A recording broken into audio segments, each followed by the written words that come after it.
Welcome to the Ex-Religious Support Network. Now, our aim is to provide a safe space for people who have left or are thinking of leaving their religion. To find us on Meetup, simply search for Ex-Religious Support Network. On Facebook, search for Ex-Religious Discussion Group. My name's Les Allen and I'm the group facilitator. This is the final session in a series of 3 sessions exploring various aspects of religion and emotion, presented by professional counsellor Caroline Winzenried. Caroline started this series with her talk titled The Emotional Landscape of Religion, Emotions as Good or Bad, in which she examined how various religions categorise emotions and encourage us to embrace some while disowning others. In her second session on spiritual bypassing, the dangers of disconnecting from emotions, she explored how spiritual ideas and practices are sometimes used to avoid or suppress emotions and the damage this can cause. In today's session, Caroline will consider how we can begin the meaningful journey of reconnecting with your emotions. So, a little about Caroline Winzenried. She is a counsellor working from Boronia here in Victoria, Australia. Caroline works from an existential humanistic lens with individuals across the lifespan, from adolescent to older adults, on issues including anxiety, depression, and interpersonal relationships. Her areas of special interest include working with religious trauma and grief and loss. So please join me in welcoming Caroline. Thank you. And it's so good to be here again tonight and to see you all again. I'm really excited to dive into this third part of the series and talk about something that is quite important to me, and I think a really integral part of our human experience of really opening ourselves up to emotions. And I'll give my my presentation a go here. Let's see if I can get it up. Okay. My name is Caroline Winzenried, and I'm here tonight to cap off the 3-part series on the connection between religion and emotion by talking about reconnecting with our emotions and what happens when we bring in curiosity. So this presentation is the final part of a 3-part series exploring the relationship between religion and emotion. In the first presentation, we took a look at the emotional landscape of religion through the lens of 2 different spiritual practices, Christianity and Buddhism. We spent some time exploring how each of these traditions conceptualizes different emotions.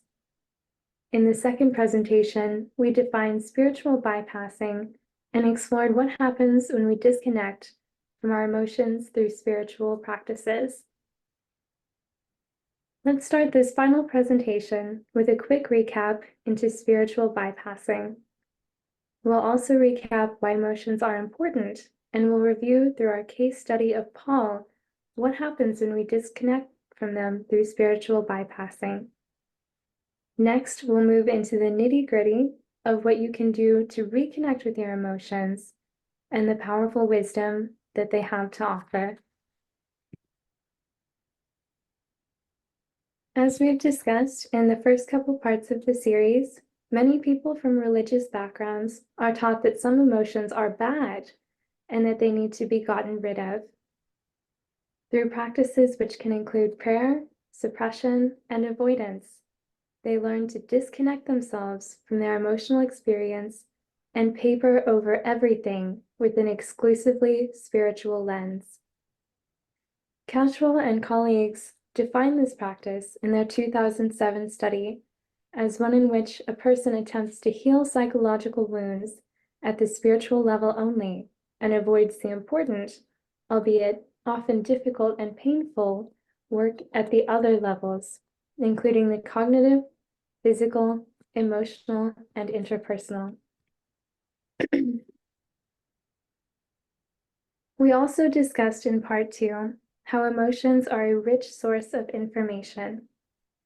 Emotions serve many different purposes, and to name just a few, they can tell us about what we value, They can motivate us toward action, help us make decisions, and communicate our intentions. When we cut ourselves off from this part of our experience, we don't get the benefit of that wisdom. To make matters worse, the emotions we try to get rid of don't go away. They just get thrust into the shadows, where they continue to operate without our knowledge. We actually need to be in touch with our emotions to effectively regulate and respond to them. Otherwise, we wind up marching to a drum we can't even hear, leaving us feeling confused, overwhelmed, and stuck. Last time we took a look at a case study that illustrates the importance of emotions, which I'd like to just briefly recap here. Paul struggled with substance abuse connected to his painful childhood. When he joined Alcoholics Anonymous, he learned how to spiritual bypass through prayer and reframing. This helped with his substance abuse, but it didn't address the root of the issue, the hurt and the anger he felt from his childhood. He found that he kept lashing out at people around him and couldn't understand why. When Paul went to counseling, he began to approach his anger and hurt with curiosity and compassion. This was the key to understanding and feeling empowered to respond to these feelings, rather than to live his life feeling controlled by them. As we can see from this case study with Paul, emotions we try to disconnect from and disown don't just go away. They keep operating in the background, invisible. But by tuning into our emotional experience, we can actually tap into what our emotions are trying to tell us and choose how we'd like to respond to them. We can move through them instead of being stuck in them. We saw in the case study with Paul that he had a difficult relationship to his anger and his sadness. It was hard for him to tune into them and really try to understand them. And because he didn't, he wound up feeling confused and controlled by them. Part of tuning into our emotions is examining the relationships we have to them. We all carry beliefs about our emotions and feelings about the emotions that inform our relationships to them. What do you know about yours? As we begin to approach our emotions with curiosity, it can help to begin with a little reflection on what we know about our relationships with them. Which emotions get the most attention and compassion from you? Which emotions might need a little more of that attention and compassion? It's also helpful to think about how this might be influenced by the values you've attached to them, values that perhaps you learned from your religious upbringing. Are there some emotions that your religion taught you were good or bad? What messages do you carry with you about your emotions, and can you remember where you learned these? Everyone has different relationships to their emotions, sometimes gravitating toward particular ones more than others. But it can be a sign of a disconnect or of a belief that an emotion is bad if you find yourself tempted to say that you never or almost never experience it.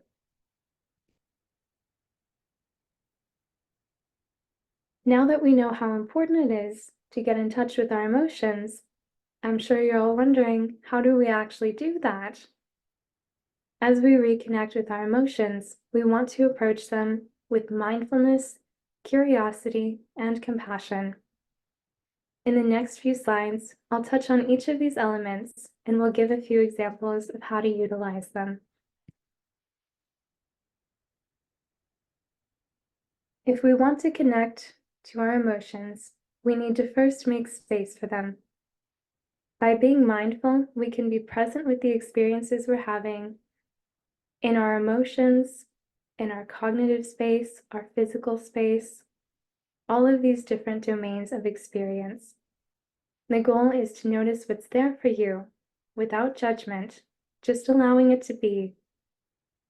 Often we are taught to try to get rid of these emotions that we're told are bad, and so making a space for any and all emotions without trying to make them go away is a critical first step.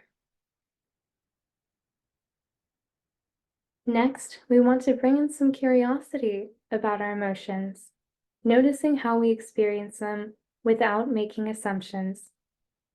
The goal is to put aside ideas we have about what we think sadness, anger, or joy should feel like, and really open ourselves up to trying to understand what our experience of them is really like.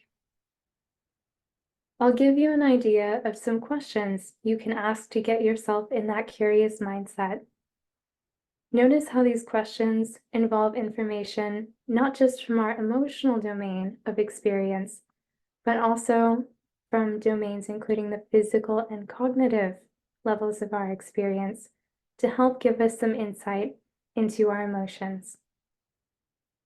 And these questions include, what does this emotion feel like right now in this situation? Does it bring an image to mind? Does it have a color, a temperature, or a shape? Do you feel it somewhere in your body? What thoughts is it connected to? What happens when you notice it? And lastly, what does it want you to know? This last question is so important because, as we've discussed, emotions are trying to tell us something. By being curious, not only do we tune into that information that they have to offer us, but we can also let it know that it doesn't have to tell us so loudly because we're listening. Lastly, we want to tune into how we can offer care and compassion to our emotional experience. Some questions to consider as you think about how to offer this can include, what does this emotion need from you? What would soothe it?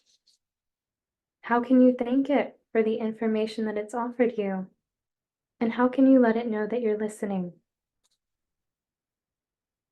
Tuning into what the emotion needs from you can help you find clues for how to move through the emotion and put the information that it's offering you to use instead of being stuck in it. This can also help soften intense and overwhelming emotions.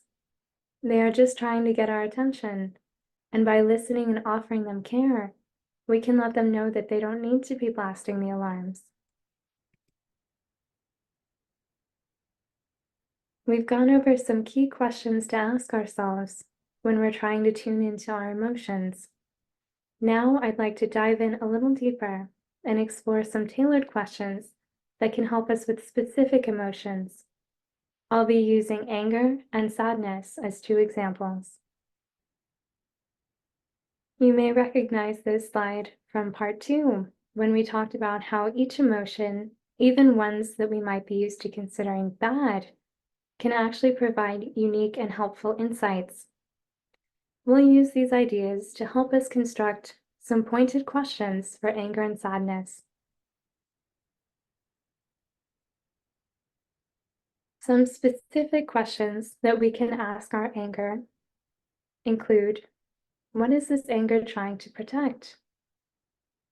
Do I have boundaries that I feel have been crossed? Do I have needs that aren't being met? Do I sense that something I value is at risk? And finally, what changes can I make to address this? These changes might be interpersonal, such as setting boundaries or having a discussion about our needs. They could be cognitive, revisiting the narrative, or they could be physical, such as getting some space or changing my environment.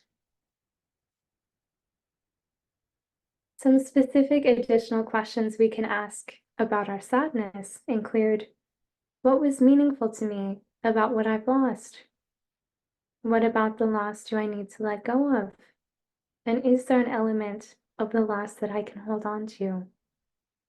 How can I adapt to the loss?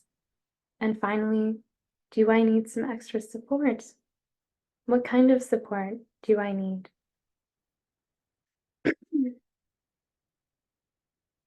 The strategies that we've just discussed all rely on a baseline ability to recognize your emotions when they come up. But this first step can often be very challenging for people whose religious teachings encourage them to cut themselves off from their emotions. So let's discuss some strategies for building that emotional awareness. In the next few slides, I'm going to go through 7 strategies that you can use to work this muscle and start thinking about your emotions in new ways.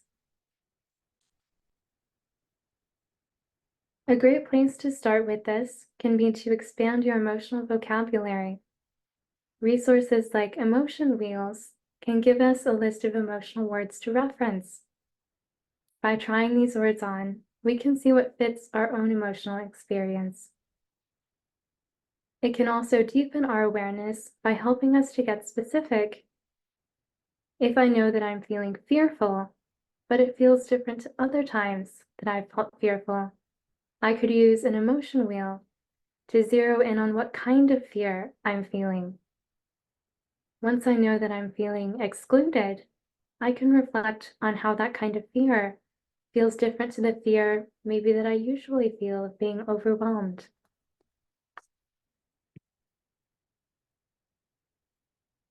We can also learn about our own emotional experiences by reflecting on the experiences of fictional characters. As you read a book or watch a movie or TV show, challenge yourself to reflect in depth on the emotional experiences of the characters. Maybe you could ask yourself, what are they feeling? What clues you into their emotional experience? Have you ever felt like that before? And if so, when? How does this character respond to their emotions? Would you respond the same way in a similar situation? Or would you respond differently? Why? If you have trouble identifying your emotions, it can also help to think of some times when you can remember feeling them strongly. What kind of physical, cognitive, interpersonal, spiritual, or philosophical experiences accompanied that emotion? What can you learn about these connections that might help you identify the emotion in other instances, even when it's not as strong?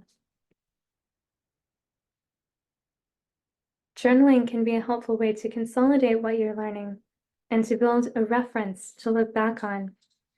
This can look like a daily diary or even a mood journal.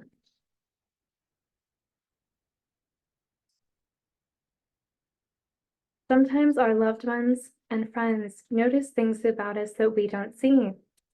We might be surprised to hear them reflect to us that we seem sad, angry, or nervous. Listening to a friend or loved one's experience of us can give us a window into our emotions from the outside. But it is important to be mindful that their perspective is only one perspective and will be colored by their own personal experiences and beliefs.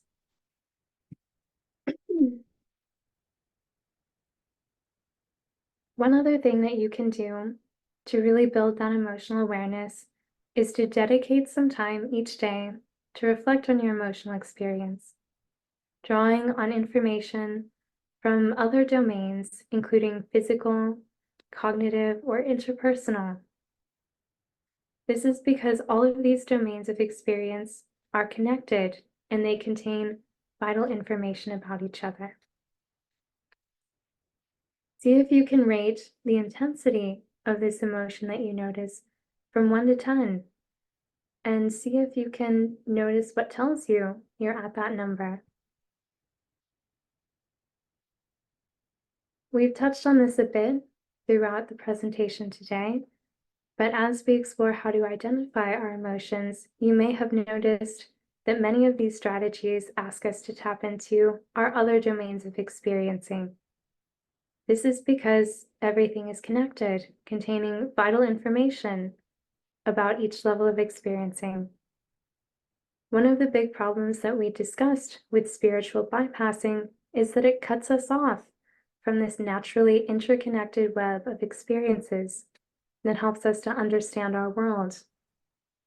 As we explore how to tune into our emotions, we need to put that experiential domain into context with the others: cognitive, physical, emotional, interpersonal, and spiritual or philosophical. It is connected to all of these. And in doing this, we can build a fuller picture. Looking at the other domains can also be a great starting place for building emotional awareness. If you're very attuned to your physical experience, for example, or your cognitive experience, these can help tell you about your emotional experience too. The information we get from each of these domains can provide clues about our experiences in others. We can put all of this together to get a more complete picture and find a way to understand and respond to our experience. I'll give you a few examples of what this can look like.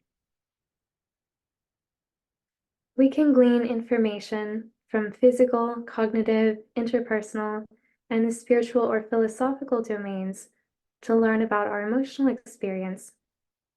In this example, we can tune into our physical experience, such as clenching your stomach before a meeting, to learn about our emotional experience, that we may be experiencing anxiety. This works the other way around as well. We can tap into our emotional domain and understand more fully what's happening in our cognitive domain.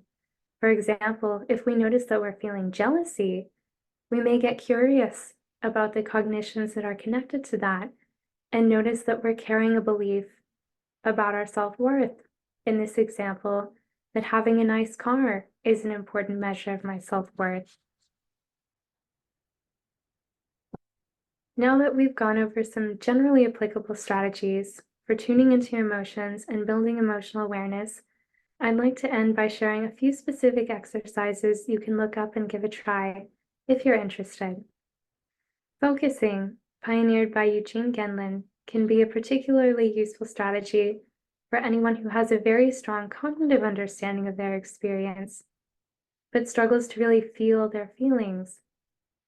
I'd also suggest the Rain Meditation by Tara Brach, which incorporates the fundamentals of mindfulness, curiosity, and compassion in connecting to emotions. While the meditation itself is not inherently spiritual, please note that Tara Brach does draw on Buddhist ideas in her work, in case that may be triggering.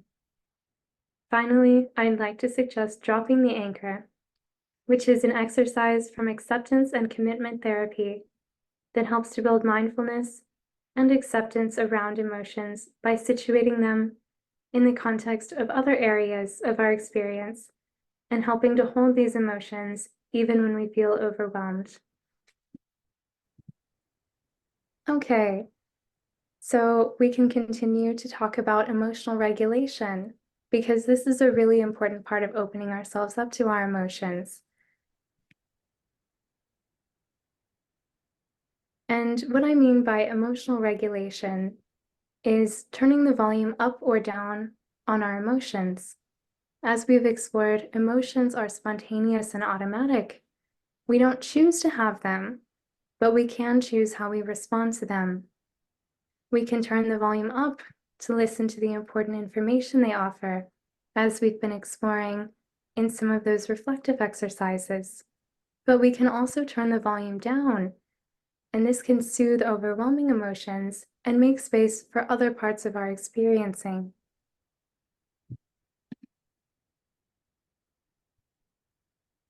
And this graph here kind of gives us a look at what that means to turn that volume up or down. When we turn the volume up, what we're doing is we're bringing attention to our emotions, being curious about them, and using meditative and reflective exercises to really tune into them. When we turn the volume down, we're engaging in cognitive reappraisals, contextualization, mindfulness, acceptance, and flexible attention. And that's a bit of jargon there, so I'm going to give you a couple examples of what some of that means. One example that I like is if you're driving and someone cuts you off, you might feel quite angry because the way that you're interpreting that event is that they're being a reckless driver and they don't care about anyone else's safety. But if you take a moment to explore that interpretation and open it up a little bit, you can use a cognitive reappraisal and see if you can reinterpret the event. You can consider that maybe that person just realized they had to exit, they have to make it to a meeting, and they actually weren't even thinking about the other drivers, but they feel bad about what happened. And in opening ourselves up to these different interpretations, we can find that that changes the narrative that's attached to that emotion, and that can actually turn the volume down on that emotion. We can also use flexible attention to bring our awareness to other parts of our experiencing.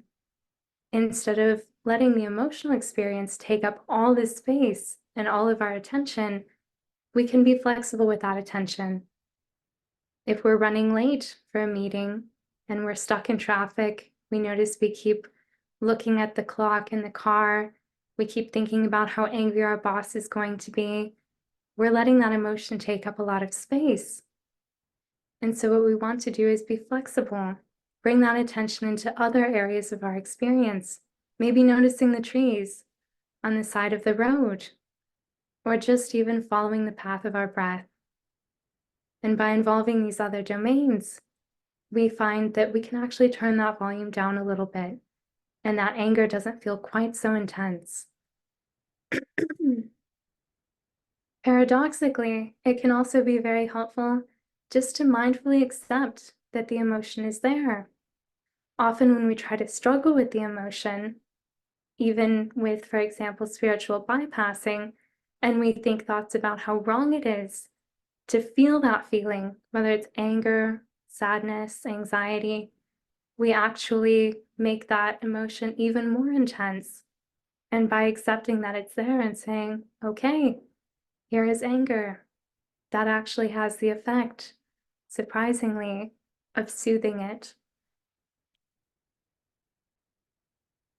Emotional regulation ideally should be a flexible process, allowing for us to hold our emotions gently. We don't want to turn the volume off and push them away. We also don't want to blast the volume so that it drowns out everything else by leaning into our emotions so much that that's all that fills the space. I want to also touch on something that I feel is a really important part of this, and something that we discussed in the discussion section of the last presentation, which is that our emotions are morally neutral. Any emotion, whatever it is neither good nor bad. We may not like the feeling. Many of us don't particularly enjoy being sad or angry or anxious, but that doesn't mean that the feeling is bad. We may also not like how we respond to it. For example, when we're angry, we may silently seethe or we may raise our voices, and we can dislike the reaction, but that doesn't make the emotion itself bad. The emotion is just an experience. It just contains information for us, and our choice is in how we respond to that emotion. Oh, I've jumped ahead of myself here and already read this slide, but to recap this a little bit, the important part here is not about the emotion and making a judgment about whether that's good or bad and whether we want to try to get rid of it, because we don't want to try to get rid of our emotions. We just want to be flexible in turning that volume up or down, and we want to involve that emotional experience in the context of all of our other levels of experiencing so that we can make choices that are well-informed and that feel right to us.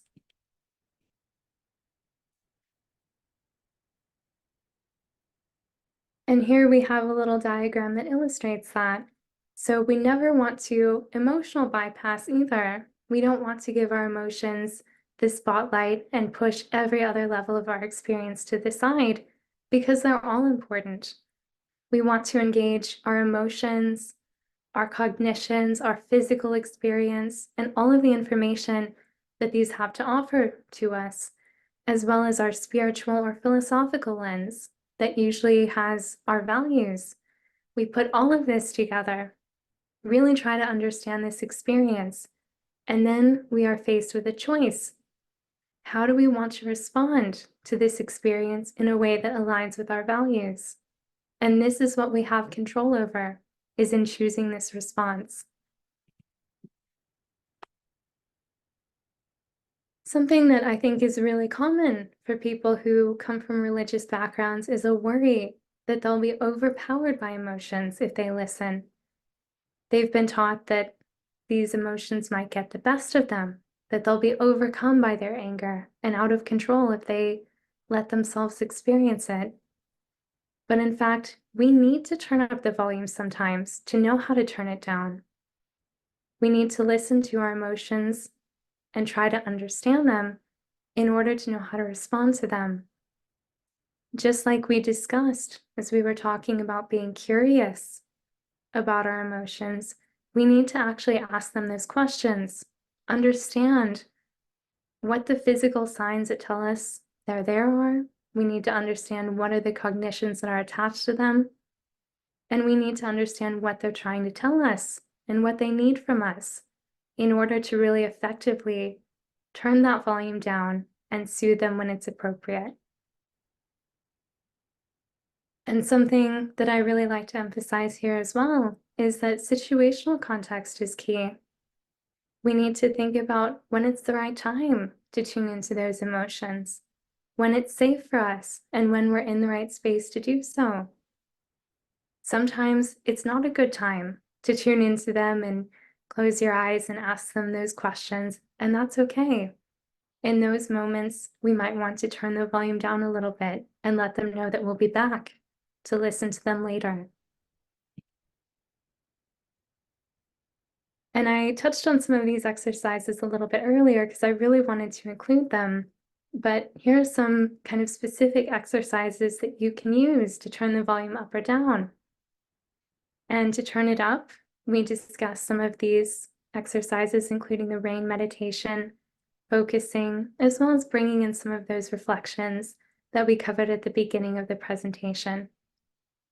I also included dropping the anchor as a way to turn up the volume, but I find that sometimes it can be most effective in turning that volume down when we want to bring in that mindfulness and engage those other domains as well.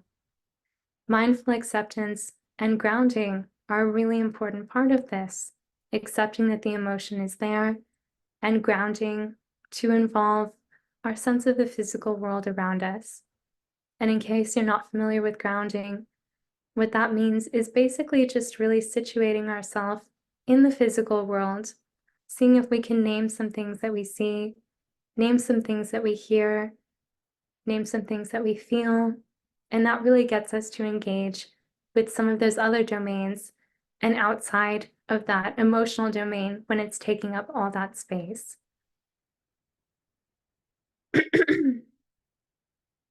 And finally, I want to touch on just some general factors that I find really important in healing from this element of religious trauma and from religious trauma in general, which includes support groups, reaching out and talking to people who have had similar experiences to you.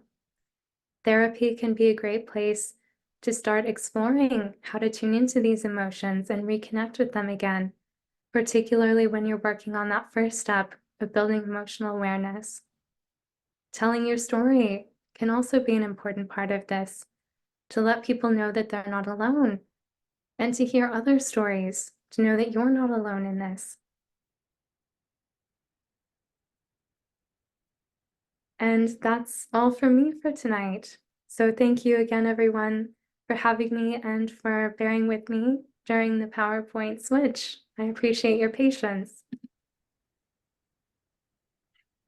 Thanks very much, Caroline. Now, before we move to, first join me in thanking Caroline for a very informative presentation. So before we go to questions and discussion, I just want to remind you that the recording for this session will be posted on the rationalrealm.com website, so it's www.rationalrealm.com, along with the podcast, and also you'll be able to download Caroline's PowerPoint presentation slides as well.